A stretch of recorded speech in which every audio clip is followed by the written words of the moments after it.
everyone, and welcome to the session on remote work and learning. My name is Eshaan Anand, and I'm a Partner Solution Architect with AWS. I work with partners across Asia Pacific, helping them understand how to architect and deploy solutions on AWS. In this session, we will look at the AWS solutions available to you to enable remote work for employees, contact center agents, and remote learning for students. These services have been around for a while, and it's good to look at them now, given how the way we work has evolved. This is a level 200 session and will include demos to guide you. Let's quickly cover the agenda for the session. We will begin by looking at the available AWS solutions for remote working and learning scenarios. We'll dive into specific aspects of these services that enable customers to meet their objectives for remote working. I'll share with you steps on how you can quickly get started with 3 AWS services: Amazon Workspaces, Amazon AppStream 2.0, and Amazon Connect. And we'll run through a short getting started demo for each of them. Finally, I'll leave with you some next steps for you to accelerate your learning. It's no secret that the way we work is changing rapidly. Globalization was the first major driver of this, and brought in a culture of working from anywhere, with anyone, and at any time. This meant that you were no longer bound to the confines of a desk in the office. Instead, you could work from locations that suited your needs and your customers' needs. However, this also meant that organizations had to identify and develop ways for you to securely access data and applications remotely from any location. To sum it up, organizations want their employees to be productive and be able to work efficiently from any workplace and provide an environment for remote access to services and data which is secure and trusted. Many of the partners that I work with and customers have been asking questions around remote working. Depending on the vertical you work in, you would have definitely come across some of these queries as well. How do they enable remote access for employees and students is one such question. This is definitely a big change for students too, as they switch from classroom-based learning to virtual sessions. Shifting to this virtual delivery mechanism effectively and in a scalable manner is definitely challenging. Providing the means to remain productive is an important business need. And productivity is not just access to applications and data, but it also requires providing an engaging way to interact with each other using capabilities that we need: screen share, audio chat, video chat, and conferencing capabilities. Teams and businesses are figuring out innovative new ways to enable this using AWS cloud services. For businesses running a contact center, a vital point is how do they continue contact center operations and connections with their customers while their staff can work remotely from any location. In the past, I have worked with customers that run a contact center, and I remember talking to contact center agents that work there. Usually, you would see a dashboard showing call queues and call waiting time, and the agents would work off a queue addressing customer queries. If an agent is not available, the call is routed to another agent or put on hold. And this process has not changed, but it is imperative to these organizations to enable it in a remote working scenario as well. And lastly, when you are looking to provide such remote working services securely, a question at the back of your mind is, how will your secure connectivity scale to handle peak demands as more and more employees work remotely? Has it been truly tested for it? Would it be able to handle the load and ensure the employees have a good experience? As some of you may know, AWS have been helping organizations to quickly scale their technology and infrastructure to enable remote working scenarios, provide building blocks to quickly deploy e-learning applications for students, and ensure contact center agents can work remotely. And in all these 3 scenarios, do so securely. And we provide a wide breadth of solutions to enable this. In the space of cloud desktops and applications that need to be accessed remotely, we have Amazon Workspaces and Amazon AppStream 2.0. Both of these services fall under our end-user computing or EUC services. Let's do a quick introduction of these services. Amazon Workspaces provides you a remote desktop on the cloud that you can access from any location and securely access your content. It is our managed and secure desktop as a service solution for mobile and remote employees, which they can access from any supported device. We will see that user experience in a short demo in a few slides. Amazon AppStream 2.0 is a fully managed application streaming service where users get to access desktop applications securely. Each user has a fluid and responsive experience with their applications and don't need to worry about setting up, installing, or managing applications. Educational institutions can provide students access to the applications they need for classes, and these can be streamed to any device. Software vendors can use AppStream 2.0 to deliver trials, demos, and trainings for their applications with no downloads or installations.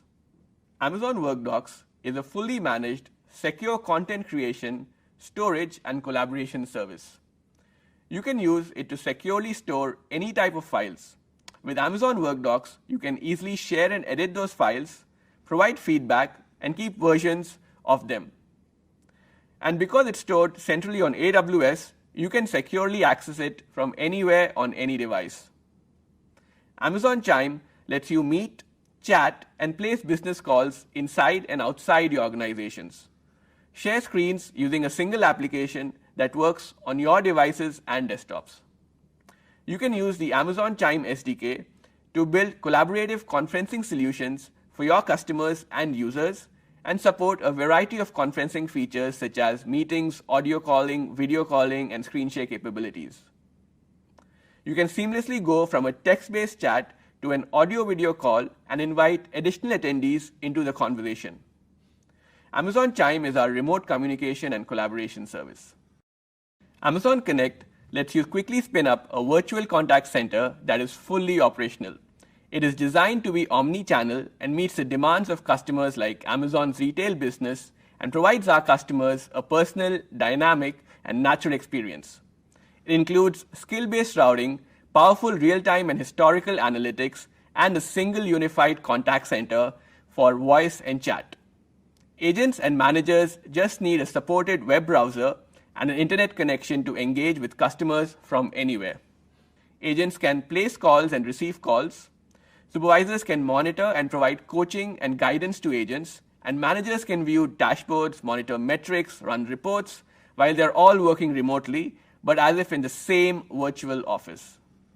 AWS Client VPN is a fully managed elastic VPN service that elastically scales up or down based on user demands and is fully managed service that comes with advanced authentication features like enforcing MFA and federated authentication. It provides you a secure remote network access to your AWS environment and on-premises networking using a single VPN connection.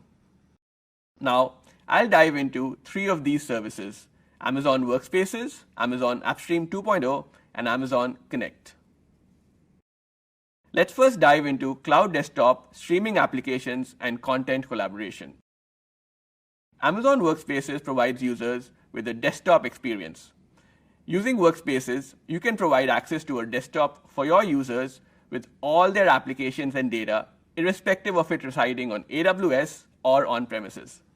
It helps you to eliminate the need to manage complex virtual desktop infrastructure or VDI systems on-premises that are hard to scale. You deploy Amazon Workspaces within your Amazon Virtual Private Cloud or VPC and provide your end users secure access to their desktops. You can encrypt the storage volumes and ensure that no user data is stored on the local device. This helps to improve the security of your users' data and reduces your overall risk surface area.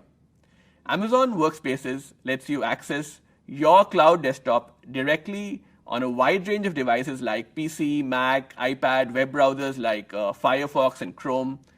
It utilizes streaming protocols to provide users a secure and high-quality experience. These protocols analyze the hosted desktop network and user's device to select compression and decompression algorithms or codecs that encode a rendering of the user's desktop and transmit it as a pixel stream to the user's device.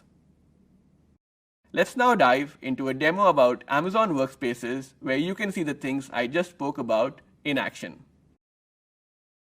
In this demo, we are going to use Amazon Workspaces to provision a virtual cloud-based desktops known as a workspace and assign users to connect to it.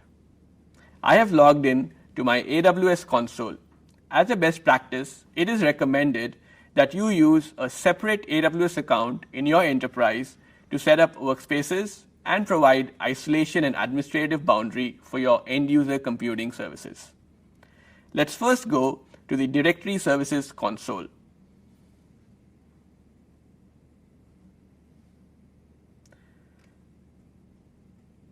We can use Directory Services to create a directory to store the credentials of users that will log into the workspace. Let's look at the kind of directories we can set up.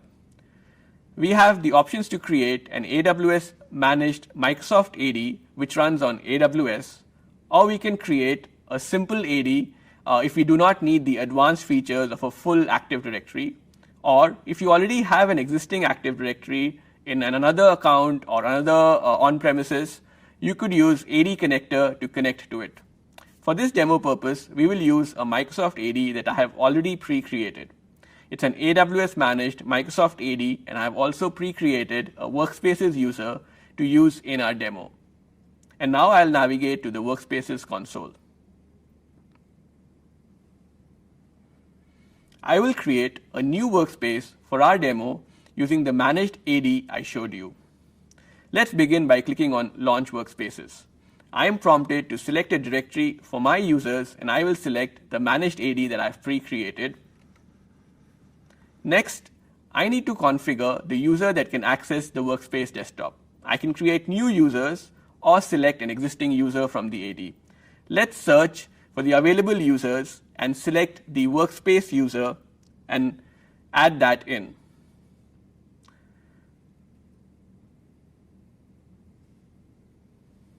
Next, I need to select a bundle.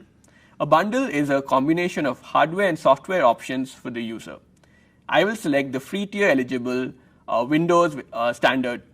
You can see the other available bundles once I scroll down the screen, such as Performance, Power, Power Pro, and Graphics. We can also modify the size of the disks. Let's leave it as default.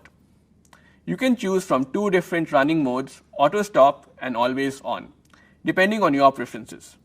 You can also enable encryption for both the root volume and the user volume using the AWS provided Workspaces key. Following the best practices, let's assign a tag for our workspaces with key demo and value builders online. Let's review the settings. They look fine, and now let's go ahead and launch the workspaces. The workspace is being provisioned and is currently in a pending state. We can see the details of the workspaces while it's being provisioned.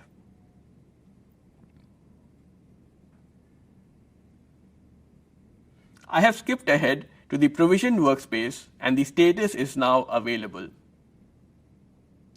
Now we can log into the workspace. Let's launch the workspace client and register our workspace. We have a registration code that's been emailed to the user. Let's put it in and click register. Once registered, we will be shown the login page where we can key in the credentials of the user for logging in. Let's put in the username and the password of the user and click sign in.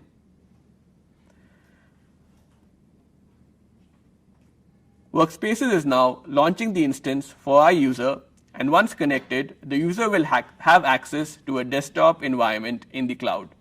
You could have also enabled multi-factor authentication for the user. Our workspace desktop is now launched, and we can now see a familiar Windows environment loading in. Users can access their favorite applications and work seamlessly using these workspaces desktop. You can see the standard Windows interface for the user. That wraps up the demo, and we saw how easy it is to configure and launch your workspaces, connect to the workspaces. I hope the demo helped you relate to how you can provide a streamed virtual desktop environment for your end users. Let's now look at Amazon AppStream 2.0, which will help us to provide a streaming application environment for the end users of the application. As I mentioned in the opening, Amazon AppStream 2.0 is a fully managed application streaming service. It is meant for the scenario where you want to provide your users access to an application directly and simplify application delivery. Your applications are streamed as encrypted pixels and access data securely within your network. Each user's application are highly responsive because they run on VMs optimized for their use cases. For example, in a graphics-heavy application, it could be streamed from an instance that has a GPU enabled. With Amazon AppStream 2.0, students can access the applications they need for their classes through any computer and from anywhere. Any application that runs on Microsoft Windows Server 2012 R2, Windows Server 2016, or Windows Server 2019 is supported, and you don't need to make any modifications. Let's now dive into a quick demo about Amazon AppStream 2.0, and you can see the user experience. In this demo, we are going to set up an AppStream 2.0 application streaming instance and stream an application to the end user. This is different from streaming an entire Workspaces desktop. Let's navigate to the AppStream 2.0 console screen. Let's begin by going to the Images section. An image contains applications that you can stream to your users and the default application settings to enable your users to get started quickly. The image registry provides a list of images available to you. You can use the image builder to create your own application images and customize them based on configurations for your users. Let's connect to the image builder, and this will spin up an instance where we can configure the applications we want to provide for our users. You essentially install the application and then add them to the image builder interface. I'm going to provide applications like Notepad++, GIMP, PuTTY. You can choose to install any business application that you need. Let's launch the image assistance, and once it loads up, you can use it to configure the installed applications. I've already installed Notepad++, PuTTY, Blender, and GIMP. You can add these images to your own image builder. By going through the guided steps in the wizard and adding apps, configuring apps, testing, optimizing, and configuring the image, we can use Image Builder to create an image of all the installed applications in my list. Once an image is ready, it can be used to spin up streaming instances. I've already gone through those guided steps and created an image for our demo. As mentioned, I have an image that I created, and let's take a look at this image. You can see the applications installed in this image are the Notepad++, PuTTY, Blender, etc. Fleets is a group of streaming instances on which user applications are executed and streamed from. Using the image I just showed you, I have pre-created a fleet to save time. When creating a fleet, we select various options like the image as well as the networking information around VPC and subnets and security groups. Once you have a fleet ready, you can create a stack that incorporates the associated fleets. Let's do that now. I have already pre-created the stack for our demo, and I've called it Stack Builders Demo. In this particular stack, you'll be able to configure things like the stack details that includes the fleet information, storage details like the home folders, as well as user settings for transferring files and clipboard information. I've disabled most of these settings for security. Let's now connect to an application that is streaming on this particular stack.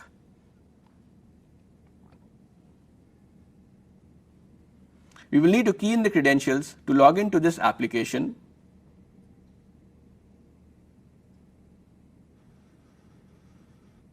Once I click login, the instance is launching at the back where we can access the streaming application. As you can see, I have got Notepad already opened up as the instance which is streaming on this particular AppStream 2.0 instance. Other applications that I have installed can also be opened up. For example, we could launch PuTTY, or we could go and launch image editing software like GIMP. That wraps up the demo, and we saw how easy it is to set up an application image using Image Builder, use the image to set up a fleet of application streaming instances, configure a stack with user preferences, and end user experience for accessing the application. Now let's switch gears and look at a service that lets you enable remote communication and collaboration between employees and with customers. Amazon Chime is a communication service specifically designed to enable you to work with your colleagues in a simplified and collaborative manner using text, audio, video services along with screen share capabilities. You can also use Amazon Chime SDK to build on top of existing applications to provide a real-time communication experience in a virtual setting. Amazon Chime is a modern team collaboration and communication service from AWS that makes it easy for you to communicate with people inside and outside your organization using voice, video, and chat capabilities. With Amazon Chime, you can set up online meetings easily and efficiently. Once you schedule an online meeting, Chime will call you on all your devices so you don't miss a single important meeting. You can use either the web-based client or native applications for desktop or mobile devices to join your meetings.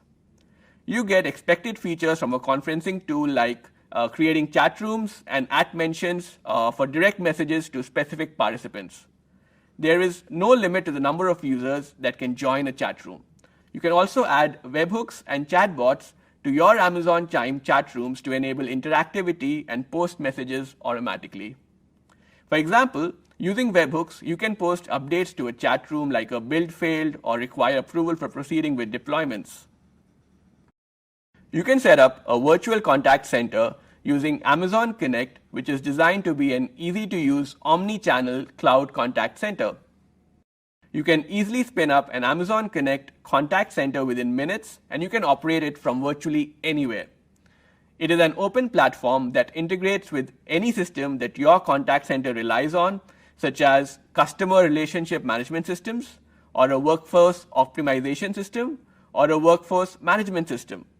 You can use AWS Lambda to access your backend systems to personalize the call experience and provide conversation history and real-time context to agents as customers switch between voice and chat channels. It seamlessly provides you core capabilities like handling incoming calls, managing outbound calls, call routing, and agent queues. One of the great advantages of Amazon Connect is AWS manages the telephony infrastructure for you. This includes carrier connections, redundancy, and routing. And it's designed to scale, so you focus on the business capabilities and not on the underlying infrastructure and related heavy lifting. Amazon Connect is also AI enabled, and it has natural text-to-speech built in, which you can use to personalize messages in real time with Amazon Lex. You can also transcribe calls and show caller sentiment in real time to your agents. Now let's jump into a demo where I'll show you how easy it is to set up a virtual contact center using Amazon Connect and showcase some common flows for you. In this demo, we are going to use Amazon Connect to set up our own virtual contact center. We will add agents to take calls and enable inbound and outbound telephony. I am at the AWS console screen, and let's navigate to the Amazon Connect page. Let's click on Get Started and begin creating the Amazon Connect instance that we will be using in the demo. For the agents in our contact center, we can choose to store them within the Amazon Connect instance or use an existing directory or connect via SAML 2.0 authentication for federated sign-in. I will use an existing directory that I have pre-created. Next, we need to specify an administrator for the Connect instance, and let's use an existing user in the directory for this. In the telephony options, you can choose the kind of calls you want to handle in Amazon Connect, incoming calls and outbound calls. Let's keep them both selected. Call recordings, scheduled reports, and chat transcripts are stored in an Amazon S3 bucket that is created for you when you create an Amazon Connect instance. We can review the details of the S3 bucket and CloudWatch flow logs and edit them as required. We can choose to customize this to use other buckets or encryption keys. And finally, let's go ahead and create the instance. Let's review this setting and copy the access URL for our Connect instance.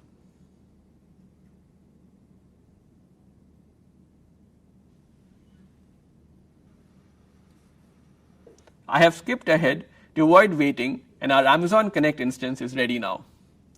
We can now log into the Amazon Connect instance by clicking on Get Started. We are now brought to the welcome screen of Amazon Connect. Using the left-hand menu, first let's navigate to Users and User Management to add our call center agents from our Active Directory. We can see our Connect admin. Let's click on Add New Users and select the option to add existing users from the directory.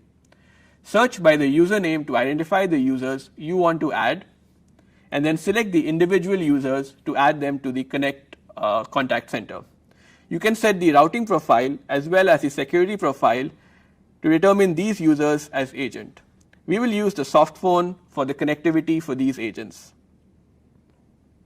Each agent is now assigned to a routing profile and now loaded into Connect as an agent.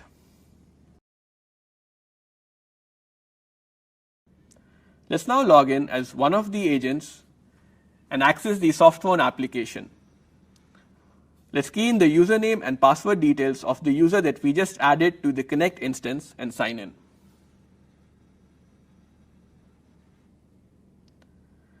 You will see the welcome screen for the agent specific view from Amazon Connect. Let's launch the soft phone application that will be used by the user to accept incoming calls and outgoing calls. Initially, the status of the agent is offline. Let's change it to available and accept the prompts to allow access to speaker and mic. Now let's take a look at the real-time metrics of agents logging in to our Connect instance. We can see this in the dashboards with the details about the available agents inside the real-time metrics dashboard. You can see user 1 has logged in and it's currently available and has been logged in for a duration of 17 seconds as we just logged in. Next, let's go to phone numbers and assign an incoming toll-free number. Amazon Connect provides capabilities to host both toll-free and direct dial numbers. You can use both types of numbers in a single instance. Select your country and choose your phone number, and then you can attach this number to your Connect instance. We can use queues to set up priority queues for customers with high loyalty points or billing queues for existing customers. Let's create a queue for priority callers now. We can set it for accessing different hours of operation. Let's just use basic hours for now. And we can define other settings. Let's add the queue. And now we see that the queue has been provisioned. Let's now look at a sample contact flow for where the contact calls are routed. We're going to look at the first contact experience for a user.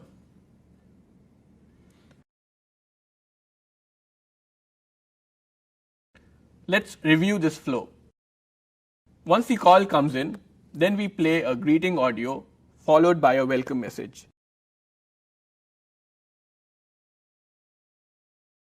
We can see the details of the greeting audio by clicking on that particular box.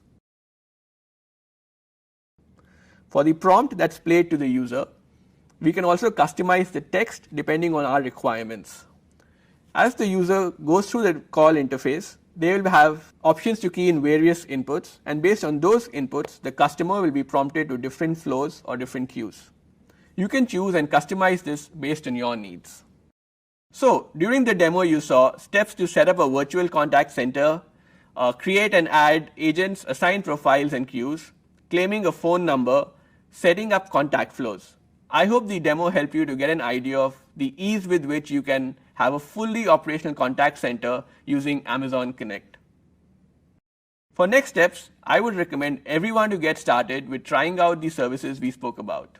Here are some resources that you will find helpful in doing that. Once you set up your AWS account, you can go to the Getting Started links that I have shared on these slides for Amazon Workspaces, Amazon AppStream 2.0, Amazon Chime, and Amazon Connect. And to stay up to date on these services, you can visit our AWS blogs for end-user computing and business applications.